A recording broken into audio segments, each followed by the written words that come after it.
thought that to be able to do a good job, you really have to learn more than what's written in the books. So I went to a community where I thought that people might have another kind of knowledge and experiences than I have to learn. So I stayed in Nima in a small room there for some time. Wow. Yes, my first time. Your first time in Ghana? Yes. And Nima was that hotel? Yes. I like that. And I learned so much, and I stayed in a room that I could borrow from a really nice man. And at the end of the week, when I was going to move to another area, I wanted to pay him, right? And he said no. What? Yeah, he said no. And I tried and I tried. And at the end he said, Christina, if we are going to move forward in the world, we really need to start helping each other. What? Yeah. No, say that again. If we are going to move forward in today's world, we need to start to help each other. Wow. I don't want anything. Wow. And you know the sad part? No. When I came back to Sweden, Yeah. after 2 months here, a couple of months later, he passed away. No. And he was only 42, and no one knows what happened with him. No. And I felt that this man did so much for other people. He was such an inspiration for me. So I felt I wanted to give something back, right? In his name. So I did what I had learned from my home community. Not Sweden specifically, but Europe and North America, this part of the world. So I did whatever I had learned from television that one should do. You know, I collected clothes and toys to give out to the children in Nima. So I came back, and I was lucky to get in contact through a good friend called Charles that took me to a school. And thank you, God, it was this girl's school. So I got to know Sadia's school. Which year was this? Oh, 2012. So when you got back in 2012, your first donation, let me put it that way, your first donation was their school. It was, yes, it was clothes and it was supposed to be a one-time thing. Oh, okay. But we are here, right, 2023. Yeah. But it was supposed to be a one-time thing. Wow. Sadia, you were 8 when I first met you. 11 years on, we're here celebrating this success. Yes. So you just thought, okay, out of the kindness of this man who is no more, let me just come back to this community, make a one-time donation, and then say bye-bye. Yes. But God being so good, you're back here many, many times, and 11 years down, we're here to tell the story. But the reason that I felt that I wanted to do something else was that when I came to the school, it wasn't really like I had known from my home community. Okay. I saw something else. And I was surprised. And the very strong and intelligent people that I had met before were a little bit gone. Now it was chaos among the clothes. And people were, the kids, you were coming and holding up the stuff in front of me. Yes. And I didn't know what to do. Like, I didn't understand it. You know, why are they doing this? Why are they coming and holding up the things? And I noticed that it was not even. Like, my first time in Ghana, we were on the same platform, but all of a sudden it wasn't. Something was wrong. So from my perspective, I want you to tell yours, but from my perspective, I thought that I don't understand it. I don't understand what's happening. I don't understand holding up the clothes in front of me, waiting. But I do understand one thing. It's not sustainable. I'm doing something wrong. I don't know what, but something is wrong. Because my home community, the kids were developing, they were thinking, they felt strong, they were doing something in the world, right? Here it didn't happen, but I was supposed to give something back here. So I just asked if there were anyone in the school that would like to sit down with me and share experiences and ideas and create an organization that everyone believes in and everyone think is sustainable in a long-term way. You were 8 and you volunteered.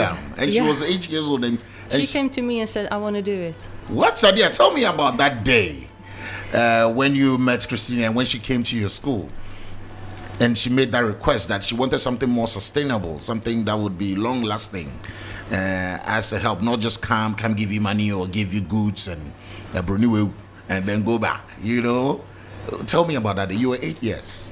Yes, it was like any other day, because the school, we had a lot of these organizations coming, so it was just any normal thing, and it was like you have to do it if that's what they want you to do. Yeah. So when they come, you prepare the place, you sing, you dance, you just make them comfortable.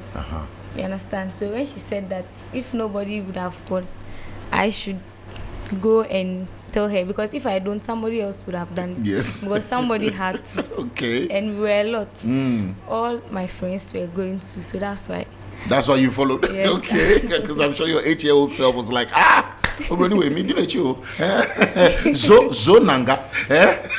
But I like that since then it's been, I'm sure, success stories upon success stories, right? Yes. So let me find out from you how you assess the journey so far working on Project Nima. So when she came and we talked, and after that she left, and we thought that was the end, but she came back, which was something different, because most of them we never see them again. They come and then they come and take pictures. That's and that we'll be back. Yes. What's it? That's why they don't come back. But she came back, and she came with the idea of making beads, which will be sold, and the money will be given to people with cancer and all those things. Wow. So that was when most of us got engaged, because we also wanted to help other people. So that was when. What are some of the things you do at Project Nima? So our Project Nima is an educational organization. So we support mainly education, like school fees, books, uniforms, most at times education. Those basic needs. Yes. And we also promote the exchange of knowledge. So from here to the rural areas, yes, on our topics like trafficking, human rights and stuff. Yes. So Project Nima is bigger than Nima. Yes. It goes beyond Nima. Yes. Oh wow! But it started from Nima. Yes, it started from Nima. It's not beautiful to see how this image of Nima is taking over the narrative, the stereotype that Nima is a place, a breeding ground for dangerous criminals, place where people don't want to go. Are you not excited as someone from there? You're happy that this is it. Yes. Now, when you mention Nima, we are talking about Project Nima and then footballers. Are you not happy? I'm happy. So wait, how many people have benefited from this project so far?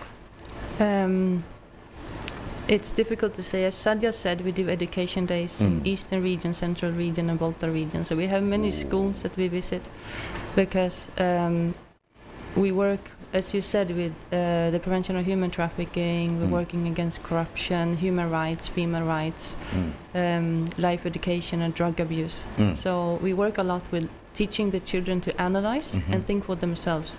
No choir speaking, your own voice is strong. So we work a lot with that, and we work a lot with role models, which Sadia and her colleagues are very important. Wonderful. To have someone to look up to. Meaning that we reach quite a lot of children. So the latest number that we have is around 500 unique children each month. 500 unique children each month. But we're developing, right? We want to reach more. Wow. No, this is beautiful. How is this not a headline in the major news portals, or you guys just decide to operate quietly? Is that it? Is that a method? Is it deliberate? No, it's not the method. It's. I think that we have been needing to grow into our own skin, because we saw something that we all, both sides, thought was wrong, and we have to do this better. But we didn't know how. We needed first to start a platform where we build trust in the community and to create our method, not by deciding on a desk. Okay. We wanted to decide by trying. And we felt when we're ready and we have the support, and we have such a wonderful support from Nima. We couldn't do this without the people in Nima, because they are really supporting us, and we have so many volunteers in the community. Yeah, many. Oh, that's beautiful. And if you go around in Nima, you will see that it's a lot of people that have small shops that have the Project Nima sign in it, and they have donated something to have that sign to show that we're supporting the community. And for us, that means the world. Whoa, I love that. What have been some of your challenges with Project Nima? Well, we had challenges on both sides, but also from, my home community, it's been a challenge to show that learning can go both ways. Yeah. Because we used to, that it goes in one direction, the aid goes in one direction. Yeah. But in Project Nima, we are helping each other. So we have done a lot of projects from Nima to Sweden where you guys been not only educating on trafficking, corruption and things, but also working on mental health and what makes you happy inside and social media stress factors. Wow. And that's been really helping young people in Sweden. And to get new perspectives and to get another view on what's really important in life. True. And it's just between people. So that has been really important for us to do that, and that's also been a challenge to make people understand, also people coming to visit us, that no, you cannot take pictures just like you want to. Exactly. I was coming to that part because we've been used to a certain format where we have foreigners come in here, take pictures, go solicit for funds that may never get to these people or these communities, and you don't get to see any improvement on their lives.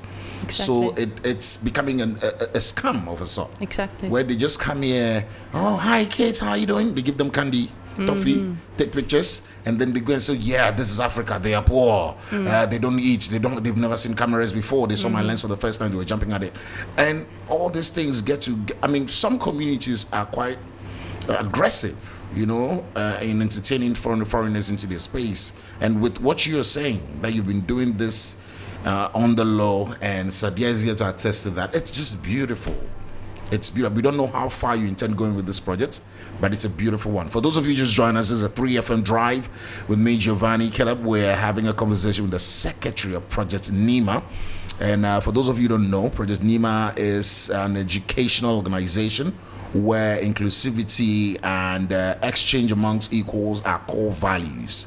The organization promotes the exchange of knowledge and experience. Established in 2012, the organization is represented by young people aged between 12 and 20, known as Project Nima Ambassadors. Project Nima educates ambassadors on organizational main subjects like human rights, child exploitation, human trafficking, global equality, trauma therapy, sustainable education, and combating corruption through internal and I'm sure intentional education as well. So, all these things, experts, they bring these experts to them, models, like she mentioned. So, Sadia is a model. And she'll go out there and talk about her personal experiences. I was coming to ask around your success story. Yeah, do we have some success stories, people you can readily mention that, in this case we stepped in to stop this child trafficking act, or there was this? Sadia, do you have a real life example to give us of some of the things the Project Nima ambassadors did? Can you share one with us? Yes. For example, there's this girl who was being sold to a fetish priest. Really? Yes, by her father. What? And a real father? Yes. And they disfigured her face with glass and stuff, so that her mother's side will not recognize her. Yes. In this country? So when her mother's side got her back, the father was tired of her because she had trauma and all those things. So he sent her to her guardian, which was in Nima, and that was how we met her. And we are paying her fees and taking care of her. What? And we tried to rehabilitate her, and now she's much better. Yes. And we don't take pictures of her. Of course. All those things. Yes. This is scary. This was amazing. I remember that you guys sent me photos on education days. And I was like, oh, who is this girl? I don't recognize her. And you said, but it's this person. And I don't recognize her. What happened? And Sandy was like, she's smiling. That's why. Because she was very traumatized, because she's been used both for labor and sex trafficking, and she was saved when she was around 10. So, she was She was around what? 10. 10. She didn't know her age, but we estimated 10. So, but thanks to the rehabilitation program, because you've been educated in post-traumatic stress disorder, and to know how to rehabilitate someone that is suffering from PTSD. So You know that? Yes. Sadia, you know how to do that? Yes. That's beautiful. and it helped this girl. She came back to life, and she learned slowly to be a child again and to be human again, thanks to the program. Sadia and the team and the program. Wow. Sadia, tell me another one, another situation. Because stories like this, they touch. I'm moved by it. Share one more with me. And we have another one who was trafficked. We took her to school. She was in school, all right, and she was re-trafficked again 2 times.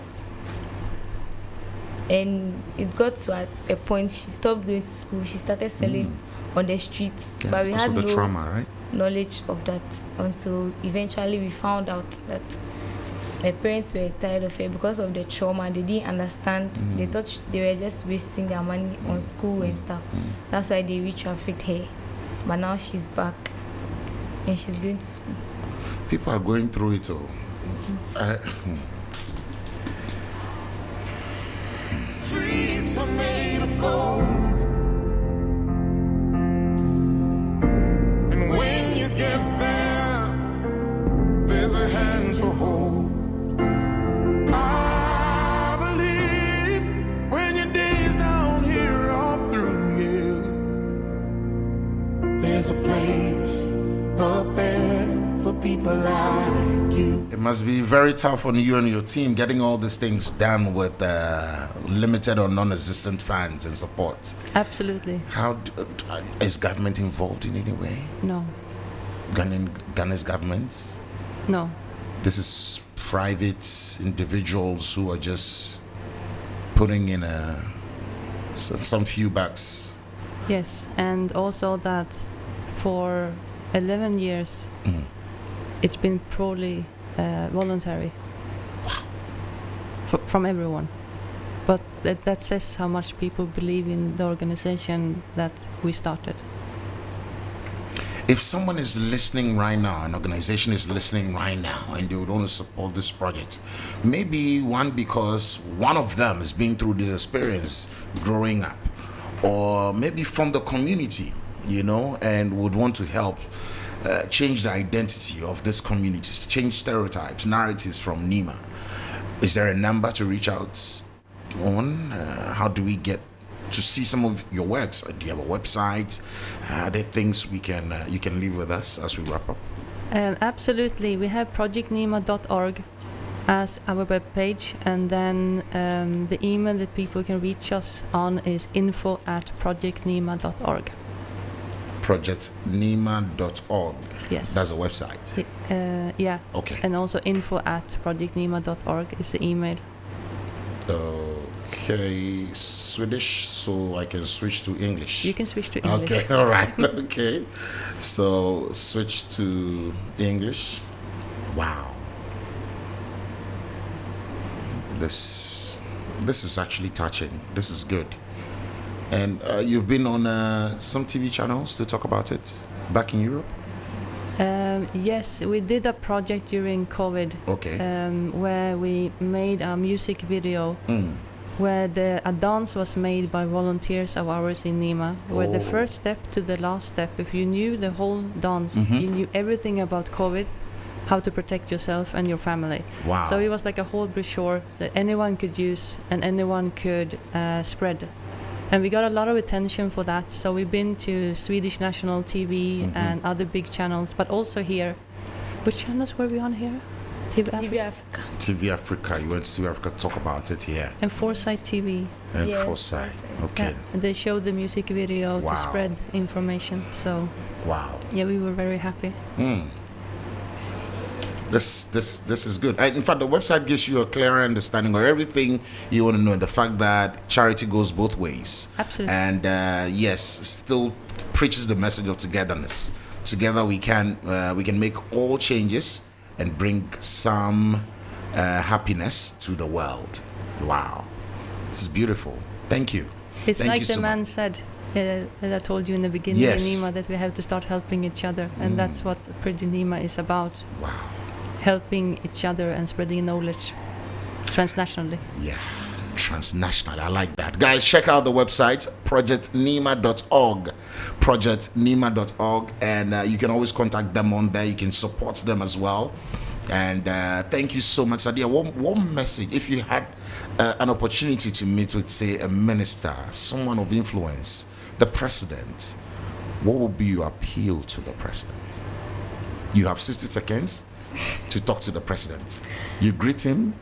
Don't come and greet him again. You have already done that. So, what would you tell the president? I would tell him that we as people are doing our best, but we can't do everything.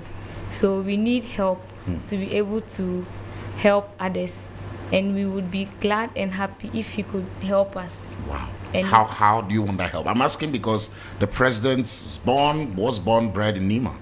You know, he lives there now. He still lives there. Yes. So talk to him. 60 more seconds. Let's go. We need sponsorships. We need funds because we are growing. We are not there yet. So we have a lot of people on our list that are waiting to get calls that we are going to pay their fees. We are going to do this for them. And so if you get that support, we're able to help a lot of people. How many so far in numbers are you paying their fees today as we speak? How many? About 65. Okay. 65. About 65. You're paying their for fees. SHS, primary, and it's They're between the ages of 12 and 20. yes. And I too. Yourself? Yes, Yeah. about four of us. University. You're in the university? Yes. Which of them? ATU, Accra Technical. Oh, University. wonderful. First year, Studying what? medical laboratory science. Hey, Sadia, you didn't come to play. Wow, that's beautiful. What do you want to become when you are done with school and everything else? What's your dream? I want to work in Project Nima. That's one right. part. It's a lifetime goal for you. Yes. You're passionate about it. It's Yes. beautiful to see, and I can see it in your eyes. Yeah, it's after your own heart. But what's your story, briefly? What's your own story? I grew up in Nima. We were 4 with my parents, so 6. I went to the school where she was, and I was brilliant, so I didn't have problem with fees because the school had a lot of Scholarship. scholarships. opportunities. So I was on, and then my sibling had to be taken to my grandparents' place because the fees and stuff. And then 2 of my siblings, the third born and the last born, were taken care of by Project Nima. But at that time we didn't know because the owner of the school was taking the money and would ask our parents for money. What? That was what he was doing with everyone who was on scholarship. So it was later that we got to know. That's why you're passionate about fighting corruption too. Yes. Oh, now I get it. He will even sack you if you don't pay, knowing fully well that you can get a child who has like 5 sponsors, 6, and he will still sack the child. Our the problem parents is come and human. pay. Yeah, it's caused by human beings. You know. Yes. There is not demons who come and do. It's not angels. Now human being the true one. That's why we are where we are. But I think you're change. Well, I agree you're change agents, and I like what you're doing. We wish you well. We pray for more opportunities like this, so we get to interact with you. And next time, we hope the story changes to better. Yes. We pray that you get more sponsors, more donors, so you save the world, because the world needs saving. Yes. And we love the message of togetherness you're preaching. I love it's beautiful. It's different. Thank you. Thank you. Thank you so much. All right, 3FM Drive continues. Akofa is standing by to bring us the trends.